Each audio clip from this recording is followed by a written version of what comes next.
Recent figures suggest it is a condition feared more than cancer, and now there's a tour that lets people experience what it is really like to have dementia. The mobile Virtual Dementia Tour takes away people's primary senses, to let them experience the fear and frustration dementia sufferers go through on a daily basis. It is hoped the experience, which is based in a converted lorry with a tent attached, will show that a person with dementia is not challenging or aggressive. Dementia is a general term for a decline in mental ability severe enough to interfere with daily life, and the term includes Alzheimer's. Glenn Knight, Chief Executive of Training to Care, is planning to take the tour across the UK and said, "People experience absolutely everything that dementia sufferers go through. We put insoles into their shoes to represent peripheral neuropathy where the nerve endings die in your feet and in your hands. It makes people with dementia, elderly people, and especially people with diabetes walk with what's known as a shuffling gait. If you think about walking across a pebbly beach with no shoes on, that's pretty much what it would feel like.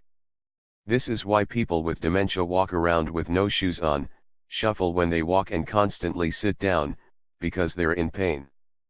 Participants taking the tour also wear gloves to take away their sense of touch and their sight is impaired, simulating macular degeneration and presbyopia, blurry near vision caused by loss of elasticity of the lens. Mr. Knight continued, "We give people a sense of macular degeneration, peripheral vision loss through glasses and presbyopia which happens to all of us after 40. Then we put sounds into people's headsets at the right volume for people with dementia because they hear at slightly higher volumes but they also lose the ability to block out sounds. Add all these together, this causes the reaction of subvocalization, humming, laughing, shuffling gait, talking to yourself out loud and talking about what you are thinking." He explained that when he says matching socks on the bed, on the tour, some people repeat the phrase 10 times before doing it, which is common for those with dementia. People don't realize they're behaving this way because they can't visualize it themselves, Mr. Knight said. "Everyone is different, so some people will swear. We've had a nun say the F word twice and the S word once and walk out saying I don't even know those words."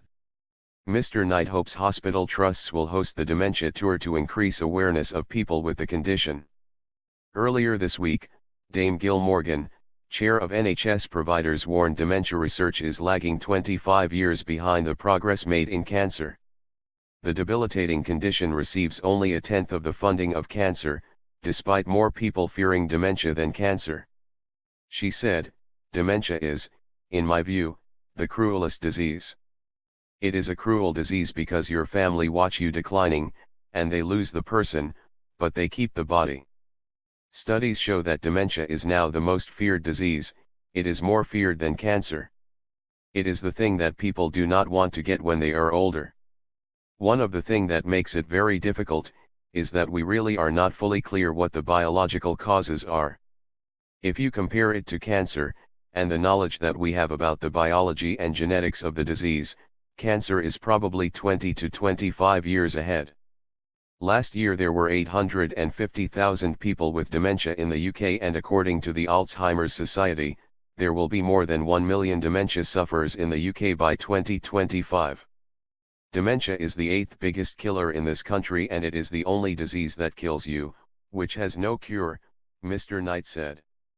Within 4 years it will be the 4th biggest killer, and within 10 years number 1.